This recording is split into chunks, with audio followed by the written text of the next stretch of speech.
Air force का exam चल रहा है अभी और फेज़ 2 की तैयारियां बच्चे जुटे हुए हैं। और फेज़ 2 को क्वालिफाई कैसे करना है कि विद इन 25-30 डेज के अंदर you can qualify this exam. तो एयरफोर्स फेज़ 2 एग्ज़ाम है क्या? बेसिकली जो भी स्टूडेंट जो रिटन एग्जामिनेशन क्वालिफाई करते हैं उनके लिए फेज़ 2 होता है, जिसमें फिजिकल फिटनेस टेस्ट और एडेप्टेबिलिटी टेस्ट और ग्रुप डिस्कशन, ये सारी चीज़ें चेक की जाती हैं। तो हम लोग चलते हैं एयरफोर्स के इंट्रोडक्शन पे बात करें तो सबसे पहले आपको एक इंट्रोडक्शन देना पड़ता है जो प्रिपेयर किस तरीके से करें। आप लोग घर पे भी प्रैक्टिस करते हैं और हमारे मोशंस एकेडमी में आके भी ज्वाइन कर सकते हैं। Basically you have to focus on your body language also, कि आपका बॉडी लैंग्वेज फेस एक्सप्रेशन वो अच्छे होने चाहिए, ताकि आप अपने आप को एक पॉजिटिव वे में दिखा सके। आपके एक्सप्रेशन जो है अगर अच्छे होंगे और आपकी कम्युनिकेशन स्किल्स अच्छी हैं तो उससे पॉजिटिव आंसर जाएगा और उससे इफेक्टिवनेस दिखेगी आपके आंसर में भी। तो आपका इंट्रोडक्शन अगर इफेक्टिव है तो एक इम्प्रेशन अलग क्रिएट करता है। तो आप लोगों को इंट्रोडक्शन तैयार किस तरीके से करना है कि बेसिकली जो इन्फॉर्मेशन है वो करेक्ट होनी चाहिए आपकी, एक तो दूसरा ये है कि आपकी ग्रामेटिकल मिस्टेक नहीं होनी चाहिए इंट्रोडक्शन के अंदर। तीसरा पार्ट ये है कि आपकी कम्युनिकेशन स्किल्स, ताकि क्योंकि अपना इंट्रोडक्शन है उसको अपने कॉन्फिडेंस के साथ में दें और उसको प्रॉपर तरीके से दे पाएँ। ये सब चीज़ें तुम्हें अपने अंदर डेवलप करनी है इस इंट्रोडक्शन के पार्ट में। तो वो सारी चीज़ें मैं बताऊंगा कि किस तरीके से आपको इंट्रोडक्शन देना है, क्या क्या इन्फॉर्मेशन रहेगी, क्या क्या कंटेंट आपको बोलना है, आपकी हॉबीज़ क्या रहेंगी, आपका फीडबैक क्या रहेगा, उसमें आपकी एजुकेशन क्वालिफिकेशन को किस तरीके से रिप्रेजेंट करना है, उसके साथ में स्ट्रेंथ और वीकनेस, और क्या why do you want to join Indian air force, ये सब चीज़ें इंट्रोडक्शन के अंदर हम लोग इंक्लूड करेंगे। What is phase 2 and air force selection. Phase 2 का सिलेक्शन जो प्रोसेस है उसमें मैंने बताया कि सबसे पहले आपको फिजिकल फिटनेस टेस्ट देना है, उसके बाद एडेप्टेबिलिटी टेस्ट होगा, लास्ट में ग्रुप डिस्कशन, और उसके बाद में जो मेडिकल टेस्ट होता है वो क्वालिफाई करना पड़ता है। तो बेसिक चीज़ें ये हैं।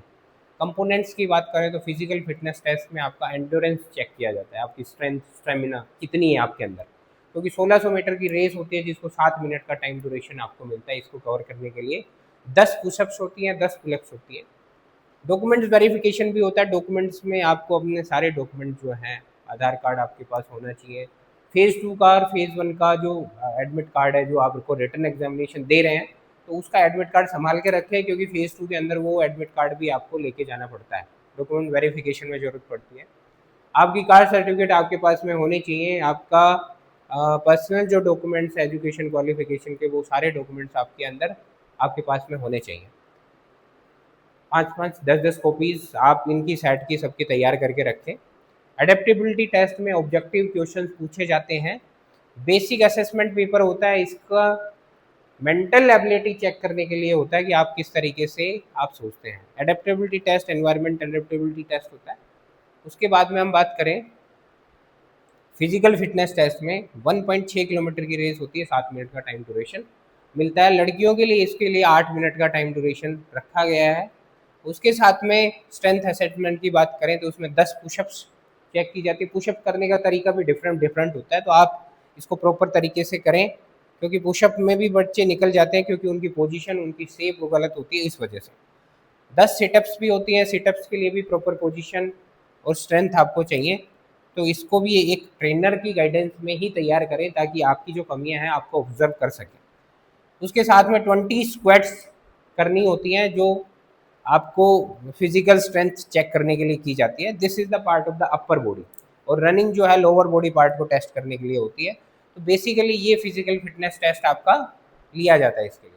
फिर एडेप्टेबिलिटी टेस्ट की बात करें तो उसमें स्ट्रक्चर जो होती है उसके अंदर आपका रिटन एग्जामिनेशन होगा, ऑब्जेक्टिव बेस्ड क्वेश्चन होगा। टाइम मैनेजमेंट का भी ध्यान रखना पड़ता है, क्योंकि with in A time frame के अंदर आपको मल्टीपल क्वेश्चंस करने होते हैं।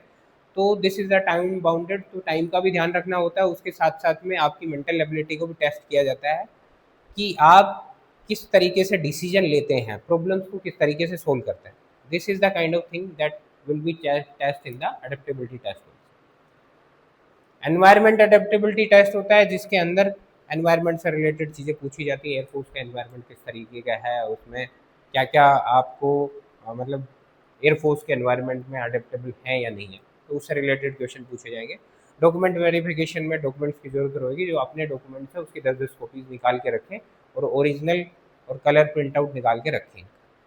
फेज़ 2 के अंदर लास्ट वाला जो पार्ट है वो ग्रुप डिस्कशन का होता है, जिसके अंदर बच्चों को बड़ी प्रॉब्लम आती है क्योंकि वो इंग्लिश में बोलना होता है, और कंप्लीट पार्ट के अंदर आपकी कम्युनिकेशन स्किल्स, आपकी इंफॉर्मेशन, आपकी नॉलेज, आपकी लीडरशिप क्वालिटीज़, आपकी इंटरपर्सनल स्किल, आपका कॉन्फिडेंस, डिसीजन मेकिंग पावर, ये सब चीज़ें ग्रुप डिस्कशन के अंदर चेक होती है। तो multiple skills you have to develop within you. But मैं इतना बता दूं आपको, अगर ये एग्ज़ाम की आप तैयारी करते हैं फेज़ 2 की, तो आपकी पर्सनैलिटी के अंदर बड़े सारे चेंजेस आते हैं। तो अभी जितने भी स्टूडेंट हैं जो एग्ज़ाम दे के आए हैं और उनको क्वालिफाई कर पा रहे हैं, तो फेज़ 2 की तैयारी में जुट जाइए, क्योंकि टाइम आपके पास में कम रहता है और उसी टाइम ड्यूरेशन के अंदर आपको इस एग्ज़ाम को क्रैक करना होता है। तो जल्दी से जल्दी अगर आप ज्वाइन करना चाहते हैं मोशन एकेडमी को, तो यहाँ पे फिजिकल एक्टिविटीज़ के साथ में आपको फेज़ 2 की कंप्लीट प्रिपरेशन मिलेगी, जिसमें हम लोग आपकी personality development, group discussion, communication skills सबको इम्प्रूव करेंगे। Thank you.